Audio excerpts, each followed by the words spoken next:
안녕하세요. 저는 서울 아산병원 사회복지팀에 근무하는 가정의학과 전문의 전성훈이라고 합니다. 오늘 제가 말씀드리려고 하는 건 어르신들이 제일 안 걸렸으면 하는 치매에 대해서 말씀드리려고 합니다. 어떻게 하면 치매를 예방할 수 있을까? 물론 젊어서 다 결정이 되기 때문에 어려운 점이 있긴 하지만 그래도 우리가 조금이라도 어떻게 예방할 수 있는 게 있지 않나 하는 걸 알아보도록 하겠습니다. 먼저 환자를 한번 보겠습니다. 65세 여자 환자입니다. 1년 전 남편과 사별했고 고혈압, 당뇨 등 특별히 드시는 약은 없었고요. 최근에 아파트 관리비 기한을 넘기고 가계부 계산이 잘 맞지 않고 죄송합니다. 리모컨을 쓰고 어디에 두었는지 기억나지 않는다고 해서 따님이 오셨어요. 따님이 MRI를 하면 치매인지 아닌지 정확하게 진단할 수 있지 않나 그렇게 알고 계셔서 오셨어요. 여기 보면 좀 틀린 게 있습니다. 첫 번째로 MRI 검사라고 하는 건 이렇게 뇌를 단면으로 잘라서 보는 건데 이게 치매 진단하는 데 있어서 도움이 되는 검사이긴 하지만 그것만 가지고는 치매인지 아닌지 정확하게 진단할 수 없으세요. 그 다음에 이분 같은 경우에는 지금 증상이 좀 각각이거든요. 치매에 있어서는 되게 기억력부터 떨어지는데 기억력이 떨어지면서 계산도 잘 맞지 않고 이렇게 하는 걸로 봐서 이분은 좀 치매하고는 아니지 않았겠나 이렇게 생각하는 겁니다. 그래서 MRI 검사만 가지고는 치매를 진단할 수 없다는 점과 그다음에 이 65세 여자분은 1년 전 남편하고 사별한 게 문제가 되셨었나 봐요. 그것 때문에 우울증을 가볍게 앓으셨고 우울증 치료하시면서 현재는 크게 문제 없게 지내고 계신 분입니다. 제일 궁금해 하시는 게 뭐냐면 건망증하고 초기 치매하고 어떻게 구별할 수 있느냐. 쉽게 말씀드리면 건망증이라고 하는 거는 우리가 어떤 일에 대해서 세세한 부분만 있는 건데 가령 지난주일에 우리 어르신들께서 아드님, 며느리하고들 저녁 식사를 맛있는 불고기를 먹었다고 가정하면 치매에선 그 식사한 것 자체를 잊어버리세요. 그렇지만 그 건망증 같은 경우는 그 자체를 잊어먹는 게 아니라 우리가 뭘 먹었지, 어디서 먹었지, 누구하고 먹었지 이런 정도를 잘 기억하지 못하고요. 그 다음에 건망증 같은 경우에는 우리가 그 식당에서 불고기 먹었잖아요. 그거 알아주면 금방 알아주지만 치매에는 끝까지 그 자체를 식사했던 것 자체를 기억하지 못합니다.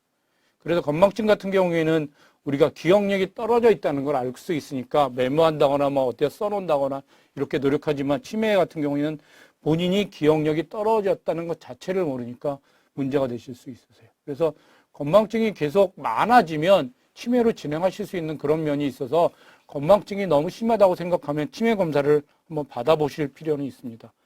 그러면 치매란 무엇이나 정상적인 활동했던 사람들이 이전에 기억력을 포함한 여러 가지 인지기능이 저하되어 일상생활의 수행에 지장이 초래된 상태입니다. 여기서 말씀드린 건 뭐냐면 그 선천적인 질병은 아니라고 하는 거고요. 그 다음에 정상적인 활동을 했던 사람이기 때문에 과거에는 문제가 없던 사람인 겁니다. 그 다음에 이게 기억력부터 시작되는 거고 이거하고 비슷한 증상이 선망이나 그 다음에 그 정신분열증이라고 말씀드렸던 그런 것들이 지금 이거하고 비슷한 걸로 말씀드릴 수 있는데 그런 증상이 있기는 하지만 그거하고는 좀 양상이 다른 거예요. 그래서 그걸로 설명할 수 있는 없는 거고 그 다음에 이제 질병이라고 넘어갔을 때는 일상생활을 잘 못하는 그런 초래된 상태를 말씀드릴 수 있어요. 그래서 이게 치매가 언제 왔느냐 이거를 보면 퇴행성 질환이라고 하는 건 나이가 들어서 되게 그 치매가 오는 건데 우리가 제일 많이 하는 알츠하이머병, 로이체 치매, 전두엽성 퇴행 이런 것들이 있을 수 있습니다. 그 다음에 질병으로서 오는 건 뇌혈관질이라고 하는 게 주로 그 혈관성 치매라고 하는 건데 뇌경색으로 인해서 오는 경우가 제일 많고요. 그 다음에 뇌종양, 외상, 수두증에서 올 수 있고요. 내과적인 문제에서도 오기도 하는데 갑상선 질환, 알코올성 질환, 그 다음에 약물로 인해서 오는 경우도 볼 수 있습니다. 그러면 치매 진단을 어떻게 해야 되느냐? 치매 진단이라고 하는 건 뇌의 기능이 떨어져 있기 때문에 뇌가 얼만큼 지금 제 기능을 하는지 그걸 전체적으로 살펴봐야 됩니다. 그래서 언제 어떻게 됐는지 내 환자를 진찰하게 되는데 환자를 진찰할 때는 신경학적으로 어디가 잘 움직이는지 않는지 말씀을 잘 하실 수 있는지 그다음에 다치질 않았는지 그런 내과적 진찰을 병행하게 되고요. 그다음에 신경심리검사라고 하는 게 세라드, SNSB라고 하는 걸 하게 되는데 여기서는 지금 어떻게 기억하고 있는지 5개 얘기해서 어떻게 얘기할 수 있는지 그다음에 금방 보고 어떻게 다시 그릴 수 있는지 우리가 여러 가지 그 면에서 검사를 하게 되니까요. 이게 지금 뇌의 기능이 어떻게 있는지 검사를 해야 돼서 치매의 진단평가에서 상당히 중요한 부분을 차지합니다. MRI를 물론 찍기는 하는데 그 검사실 검사나 원인동 진행평가에서 여러 가지 하면서 MRI를 찍기도 하는데 MRI하고 찍는 이유는 증상하고 MRI를 찍어서 이 사람이 어떤 특징적인 증상이 있을 때 기억력이 떨어졌다고 했을 때 해마 쪽에 이렇게 위축된 게 보인다거나 아니면 전두엽 쪽에 위축된 데 보이거나 이걸 보기 위해서 하는 거지 같이 해야 되는 거지 MRI 하나만 가지고는 할 수 없었고요. 내과적인 문제를 확인하기 위해서 혈액검사나 흉부 촬영, 심전도를 같이 진행하기도 합니다. 그래서 이전에 비해 달라진 게 언제부터 시작됐는지가 굉장히 진단하는 데 도움이 될 수 있는데요. 언제 시작됐는지 모르는 경우가 많이 있어요. 퇴행성인 알츠하이머나 루이체 같은 경우에는 제일 옆에 사는 사람은 잘 알아채지 못하는데 오랜만에 만난 사람들이 이 사람 좀 이상하다 이렇게 하기도 하고요. 손자하고 같이 지내면 손자가 따님이나 자녀들은 모르는데 손자가 먼저 알아챈다거나 이런 걸 볼 수 있을 정도로 언제 진행됐는지 잘 모르고요. 그 다음에 혈관성 치매라고 하는 거는 그 혈관이 막히거나 경색이 오거나 이럴 때 올 수 있으니까 어느 날 갑자기 오거나 수일 내에 오거나 그런 거고요. 그 다음에 더 갑자기 오는 건 내과적인 문제 등이 있을 때 그런데 치매로서는 전형적이진 않습니다. 병의 진행 과정을 보면 알츠하이머는 상당히 천천히 너무 급속히 악화되는 건 다쳤거나 감염병 때문에 그럴 수 있고 점점 나빠지는 볼 수 있는 건 혈관성 치매에서 볼 수 있고요.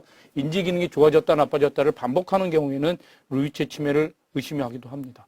치매하고 비슷한 증상의 질병이 여러 가지가 있는데 첫 번째는 가성치매라고 하는 노인성 우울증입니다. 노인성 우울증은 의욕이 없고 사교력이 저하되고 2, 3개월 사이에 빨리 진행됩니다. 항우울주를 먹으면 증상이 완화되고 만성이 되면 구별이 어렵습니다. 우리가 우울증에 대해서 좀 몇 가지 말씀드리고 싶은 게 있는데 우울증의 관리에서 제일 중요한 게 뭐냐면 그 우울증이 관리가 되면 자살률이 굉장히 높아지세요.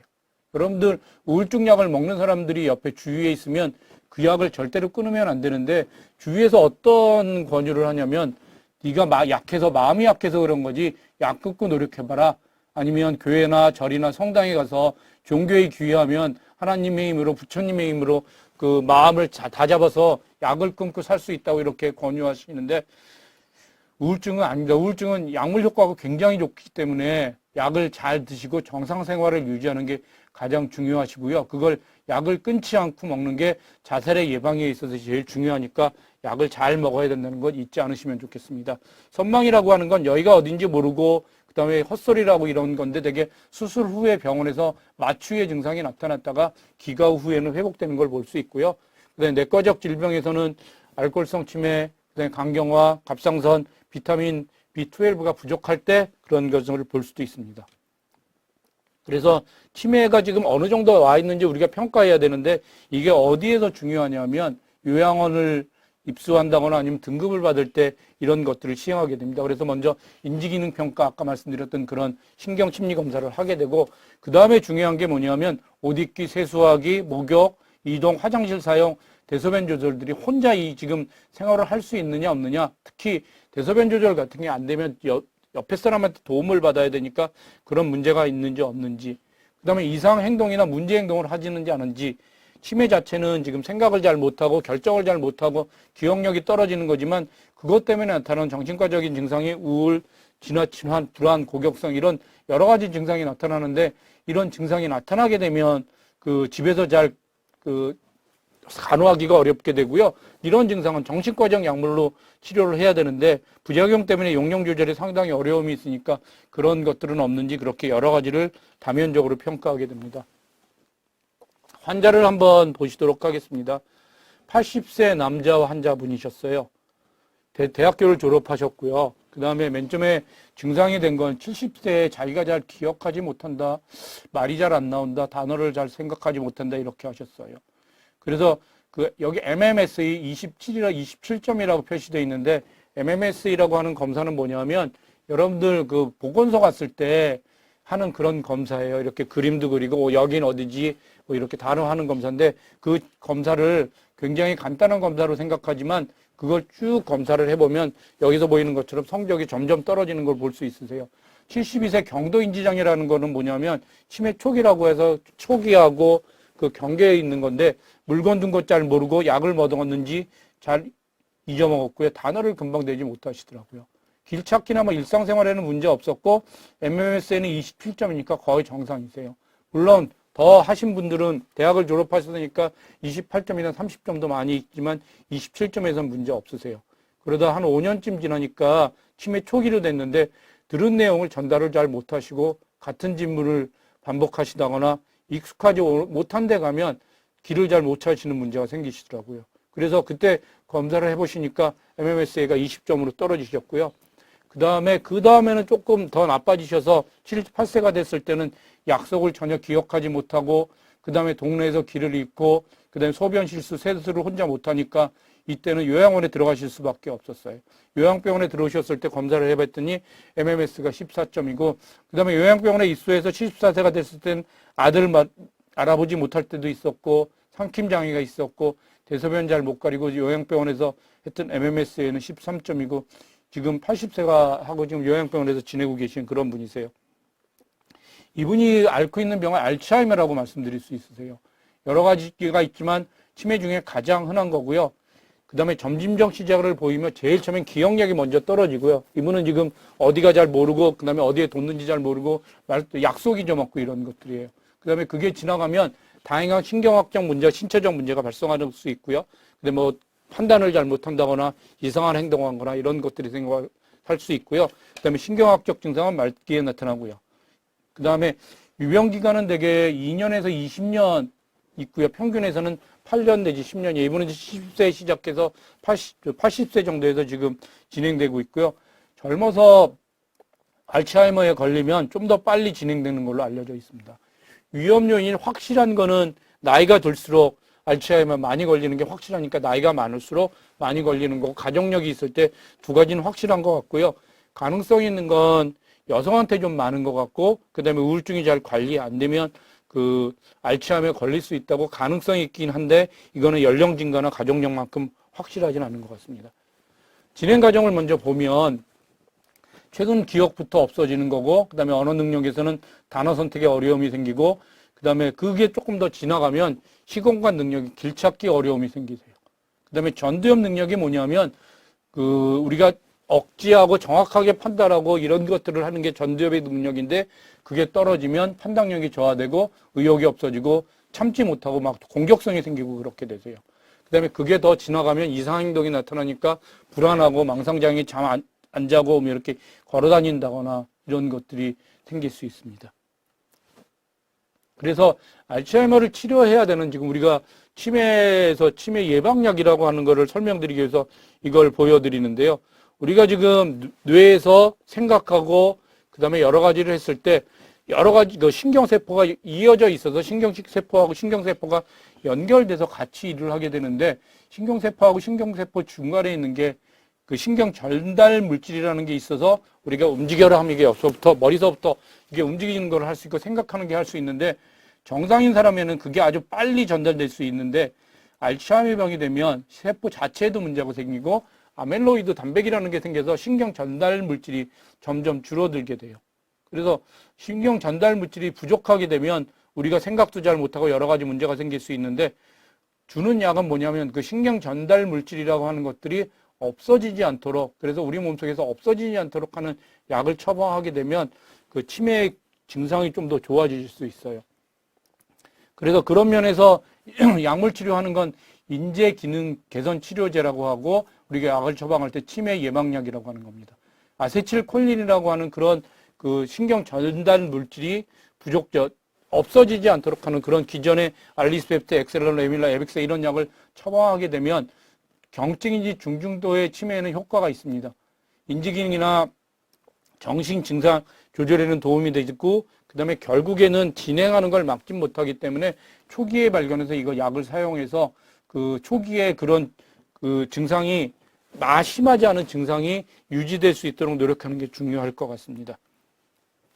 지금 이게 그래프를 보면 인지기능이 점점 떨어지는 거고, 그 다음에 시간을 보는데, 우리가 치매에 걸려서 돌아가시기까지 10년, 15년이 걸린다고 하면, 지금 처음에 1년이나 2년 됐을 때 약물, 치매를 발견해서 치매 예방약이라고 하는 지금 말씀드렸던 그런 약을 쭉 하면 돌아가시거나 할 때까지 지금 우리가 생각하는 그 기능이 많이 떨어지지 않은 상태에서 유지할 수도 있습니다. 그렇지만 중간에 약을 먹다 약을 중단하게 되면 굉장히 치매기가 빨리 진행돼서 증상이 빨리 생길 수 있으니까 지금 치매를 근본적으로 치료하는 약이 발견된 게 없어요, 사실은. 그래서 치매를 조기에 발견해서 지금 가지고 있는 약 가지고 증상을 조절할 수 있도록 그렇게 치매를 가능하면 빨리 발견할 수 있도록 노력해 주시면 좋겠고, 그 방법은 그 진단, 그러니까 미리미리 초기에 건강검진을 받아보시는 것뿐이 없으세요. 65세가 되시면 보건소에서 그 치매 검진을 시작하니까 1년에 한 번씩 꼭 받아보시면서 아까 말씀드렸던 그 MMSA가 떨어지지 않는지 그런 것들을 판단해서 필요하면 빨리 약물 치료를 시작하실 수 있도록 그렇게 생각해 주시면 좋겠습니다. 물론 약에 부작용이 없는 건 아닙니다. 입맛이 줄고 체중이 줄거나 맥이 너무 느려지고 두통이 있을 수는 있는데 되게 약을 계속 먹으면 괜찮아지는 경우가 많이 있으니까 약에 이런 부작용이 있을 수 있다는 건 알아주시면 좋겠습니다. 그다음에 요양병원에 입원해야 되는 경우가 있으세요. 요양병원에 입원해야 되는 경우에는 우리가 집에서 치매 환자를 돌보다가 돌볼 수 없는 상태가 됐을 때 그 요양병원에 입원하게 되는데 환자 일상생활 수행 능력의 저하라고 하는 건 혼자 생활할 수 있는지 대소변을 가릴 수 있는지 그다음에 뭐 여러 가지 그 옷을 갈아입는다거나 씻는다거나 이런 거 혼자 밥을 먹는다거나 이런 걸 할 수 있는지가 중요한 것 같고요. 그다음에 치매 환자 이상 행동이 나타나면 조절하기 어려우세요. 배회 공격성, 밤에 주무시지 않는다거나 이상한 행동을 한다거나 이상한 망상에 받쳐서 주위에 있는 사람을 의심한다거나 이런 행동이 있을 때 병원에 입원하시게 되는데 그때는 정신과적 약물을 치료해서 이런 증상을 조절하게 되고요. 치매로 오인받는 선망은 아까 말씀드렸던 게 선망은 여러 가지 내과적이나 수술 이런 것 때문에 오는 거니까 증상이 금방 좋아질 수 있으니까 그거는 그거에 따라서 잘 치료하시면 될 것 같습니다. 그래서 알츠하이머 환자는 이렇게 살펴봤고요. 두 번째는 65세 여자 환자입니다. 과거력에 고혈압, 고지혈증, 골다공증 약물 치료하고 계세요. 저한테 제일 처음에 오셨을 때는 갑자기 10일 전에 일을 어제 일처리 예림하고 같은 질문을 계속 반복하십니다. 여기 것처럼 갑자기 증상이 생기시는 건 그때 MRI를 찍어봤더니 인지기능의 중요한 영역에서 그 뇌경색이 왔던 거예요. 이후에는 진료 날짜, 중요한 약속 기억하지 못하고 점점 지나가면서 시간의 순서가 뒤섞이고요. 그 다음에 이제 아주 지나가서는 아마도 그 알츠하이머 같이 치매가 진행되는 걸로 그렇게 알려져 있긴 합니다. 그래서 이렇게 갑자기 오는 거는 그 혈관성 치매라고 생각되고요. 혈관성 치매는 그 두 번째 많고 뇌혈관에 문제가 생겨서 많이 발생하는 겁니다. 물론 뇌 그 경색 뒤에 오기도 하지만 뇌경색 히스토리가 그 과거력이 없었는데도 작은 뇌경색이 반복돼서 그 발병하는 경우도 볼 수 있습니다. 그래서 그 혈관성 치매는 뇌경색이 아닌 증상이 없었는데도 발생할 수도 있고요. 뇌경색의 증상이 나타날 수도 있고 아니면 뭐 손발저림, 구역질 이런 것들이 뇌경색이 아닌 것 같은 증상이 해서 천천히 진행되기도 합니다. 증상이 알츠하이머보다 아주 급속하게 진행되고요. 초기에 의욕저하, 불면증 이런 것들이 나타날 수 있습니다.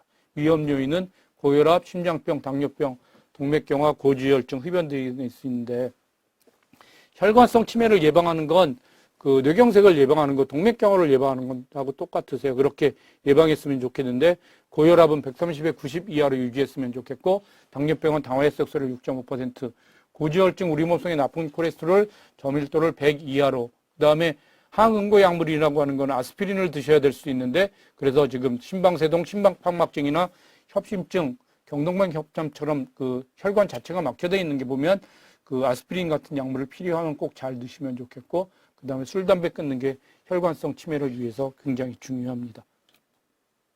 치료는 그 뇌혈관장애 후유증 치료를 위해서 뇌경색 재발 방지를 위한 치료하고 그 다음에 알츠하이머병 치료하고 같이 병행해야 되는 그런 약물을 병행해서 쓰게 됩니다. 그 다음에 초기에 우울증 등 감정 기복이 아주 심한 걸로 보여서 그런 치료를 병행하게 됩니다. 루이체 치매는 뭐냐면 여러분들 그 같이 삽시다 해서 장미 씨가 연기했던 건데 잘 기억하시면 장미 씨가 그렇게 기억력이 떨어지거나 그런 게 아닌데 갑자기 뭐 그 공원에서 발견되거나 그 다음에 꿈을 꿨는데 적은 동조가 색동 저걸이 입고 나와서 그 아주 선명하게 보는 그런 것들을 볼 수 있어요. 그래서 루이체 치매는 그 좋아졌다 나빠졌다 이게 좀 심하게 나타나고요. 그 다음에 주의와 의식 변화가 심하고 주의력, 신행기능, 심각공간, 길을 잃는다거나 이런 것들이 먼저 나타나기도 합니다. 특징적인 게 뭐냐면 반복적인 환시, 이런 것들이 보이는데 색동저고리 입은 어린아이 본다고 이렇게 자꾸 얘기하는 거예요. 그래서 색깔까지 기억할 수 있을 정도로 하고 그 다음에 또 한 가지는 뭐냐면 수면장애가 나타난 심한 잠꼬대, 몸부림을 이렇게 호소하시는 분들도 계세요. 이분 같은 경우에는 파킨슨병으로 진행하는 경우도 볼 수 있습니다. 그래서 루이츠 치매 같은 경우는 약물 처방은 비슷하긴 하지만 이렇게 조금 더 그 알츠하이머보다 증상의 변화가 있다는 거 보고 의사들이 진단을 붙이기도 합니다. 그 다음에 전두엽성 퇴행은 뭐냐면 전두엽에 문제가 생기는 건데 전두엽에서 생기는 문제는 뭐냐면 주로 그 이상하고 공격성 이런 것들이 많이 생기세요. 그래서 좀 더 젊은 나이에 변성하고 전두엽이나 축두엽에 문제가 생기는 거고 성격 변화, 언어 표현의 장애, 의미소실 증상들이 있는데 어떻게 볼 수 있냐? 갑자기 이상한 행동을 해요. 안 싸우던 사람들이 자꾸 싸우고 주위에 문제를 일으키고 그래서 사회적 상황에서 부적절 행동을 많이 나오게 되고 갑자기 행동이 바뀌고 이런 것들을 했을 때 한 번쯤 의심해 봐야 되는 겁니다. 그래서 화내고 욕설, 폭력적인 그런 것들을 보일 수 있고요. 그 다음에 진행하는 양상이 언어장애가 들어지고 그 다음에 점점 말쓰러지고 전혀 말이 없는 상태가 진행하기도 합니다. 이런 그 상태에서 MRI를 찍어보는 게 굉장히 도움이 돼서 전두엽에 문제가 있는지 없는지를 확인해 볼 수 있습니다. 그래서 이제 치매 예방을 위해서 결론적으로 말씀드리면 우리가 진인사 대천명이라고 하는 것들을 이렇게 해서 하나씩 이렇게 말씀드릴 수 있는데요. 첫 번째로는 진땀나게 운동합니다. 운동을 열심히 해주시면 좋겠고요. 그 다음에 담배 끊는 거 굉장히 중요합니다. 사회활동이 굉장히 중요한데 혼자 계시는 분들한테 많이 생기실 수 있으세요. 그래서 혼자 계시지 않았으면 좋겠고 복지관 같은데 학교 다니듯이 매일 나와서 활동해 주시면 좋겠어요. 그게 한 사람을 더 만날 때 굉장히 도움이 되실 수 있고요. 그 다음에 같이 생활하거나 그 식구가 많을수록 도움이 되실 수 있는 겁니다. 그 다음에 대뇌 활동이라고 하는 건 뭐냐면 무언가를 배우시면 좋겠어요. 무언가를 배운다고 하는 게 열심히 노력하는 거고 그 다음에 여러분들 오면 가서 보시면 복지관에 가서 보시면 하나가 넘어갔는데요. 복지관에 가서 보시면 그 일기를 쓴다거나 이런 것들을 하게 되거든요. 책을 읽는다거나. 그 다음에 하실 수 있으면 원하신 거를 배우시면 좋겠어요. 특히 외국어 배우는 것들을 의사들이 굉장히 권유하는 일 중에 하나인데 그렇게 대뇌 활동을 할 수 있는 뇌 운동을 할 수 있는 걸 잘 하시면 좋겠고요. 그 다음에 술 끊는 거, 그 다음에 생명을 연장하는 식사를 하시는 게 도움이 되는데 생명을 연장하는 식사는 뭐냐면 우리가 부족한 게 지금 단백질이에요. 그래서 좀 더 고기, 단백질 이런 것들을 좀 더 많이 드시도록 노력해 주시면 좋겠어요. 그래서 운동 열심히 하고 담배 끊고 술 끊고 그 다음에 활동을 딴 사람 만나서 하는 것들을 끊지 마시고요. 계속 그렇게 열심히 하시면 좋겠고 그 다음에 무언가를 배우시면 좋겠습니다. 여기 계신 분들이 복지관에 오시는 분들이 많으신데 복지관에서 친구분들하고 이거 계속 배우는 그런 활동을 잘 해주시면 좋겠습니다. 끝으로 한 가지만 더 말씀드리려고 하는 건 내가 치매가 아니라 가족들이 치매인 경우를 꽤 많이 보실 수 있으세요. 그래서 어떻게 해야 되는지 몇 가지만 말씀드리면 첫 번째로 대화하기가 있는데 충분히 기다리고 단순한 단어를 사용하시면 좋겠어요. 어린아이에 하는 것처럼 없는 것처럼 이야기하시면 안 됩니다. 우리 보호자들이 할 때 어린아이에 하듯이 어르신한테 반말로 이렇게 하시는 경우가 있는데 굉장히 어르신들 스트레스 받으니까 어린아이한테 하는 것처럼 하시면 안 되고요. 목욕하시는 원하는 시간에 규칙적인 일상이 될 수 있도록 며칠에 한번 이렇게 정기적으로 하시면 좋겠고 옷 갈아입기도 같은 시간에 좋아하는 옷, 편한 옷 여러 가지를 준비해서 쉽게 갈아입을 수 있도록 원하는 걸 할 수 있도록 그렇게 하시고요. 특히 식사기는 정해진 시간에 하시는 게 중요합니다. 그 다음에 탈수가 일어날 수 있어서 조금씩 여러 번 잘 먹을 수 있도록 특히 탈수가 되지 않도록 그렇게 노력해 주시면 좋겠고 그 다음에 운동은 움직이지 않으면 근육이 망가져서 결국에는 그 침대에 누워서 생활하게 되니까 서서히 규칙적으로 끊지 않고 너무 피곤해하지 않는지 이런 것들을 관찰해 주시면 좋겠고요. 그 다음에 요실금, 변실금이 있을 수 있는데 이거는 하는 게 규칙적으로 2시간마다 한 번씩 화장실을 가게 한다거나 이렇게 해서 예방하실 수 있는 방법이 있어요. 그 다음에 낮잠을 잘 못 자게 해서 낮잠을 주무시면 밤에 잘 못 자게 되니까 그런 것들을 피할 수 있도록 그렇게 노력해 주시면 좋겠고요. 그 다음에 망상 환각이 있으면 환자들하고 싸우시면 안 되세요. 환자 머릿속엔 그게 진실이거든요. 이분 틀림없이 집에 가지 않았는데 집에 갔다 왔다 뭐 이렇게 이상한 얘기를 하게 되는데 그냥 들어주시고 그냥 안전하게 그냥 인정해 주시는 것처럼 그렇게 해주시면 좋겠어요. 그다음에 배회하는 경우가 많이 있는데 이름표, 주소, 목걸이 달게 하고 집에서는 어린아이한테 하듯이 위험한 거 손 닿는 데서 다 치우도록 그렇게 하고 열쇠 관리, 안전한 환경에서 이렇게 관리할 수 있도록 이렇게 간호하실 수 있도록 그렇게 해주시면 좋겠습니다. 그래서 치매 환자들이 갑자기 나빠지는데 갑자기 나빠지는 게 되게 환경이 바뀌었을 때 굉장히 나빠지세요. 뭐 요양원을 딴 데를 간다거나 이사를 간다거나 딴 집으로 이렇게 뭐 아들 집 갔다가 딸의 집에 간다거나 이렇게 하실 때 굉장히 많이 악화되는 걸 볼 수 있는데 치매 환자를 위해서는 익숙한 환경에서 안전한 환경에서 이렇게 지낼 수 있도록 그렇게 도움을 주시는 게 좋으실 것 같습니다. 그래서 여기까지 말씀드렸는데요. 치매 예방을 위해서 여러 가지가 있겠지만 첫 번째로 혈관성 치매는 우리가 뇌경색을 예방하기 위해서 고혈압, 당뇨, 고지혈증 이런 것들을 잘 관리할 수 있도록 그렇게 노력해 주시면 좋겠고요. 알츠하이머병, 루이체 치매 같은 건 우리가 현재로서는 원인을 잘 모르거든요. 그래서 첫 번째로 조기에 발견할 수 있도록 우리가 그 보건소에서 하시는 그 치매 진단검사, 건강검진 빠지지 말고 받아주시고요. 그 다음에 두 번째로 치매를 예방하기 위해서 우리가 그 뇌 기능을 향상시키기 위해서 뇌 운동을 계속해야 되는데 그러기 위해서는 사회활동 끊지 마시고 그 다음에 무언가 계속 생각하고 그 다음에 일기 쓰고 이런 일들을 계속하실 수 있도록 노력해 주시면 좋겠습니다. 그럼 이걸로 마치겠습니다. 감사합니다.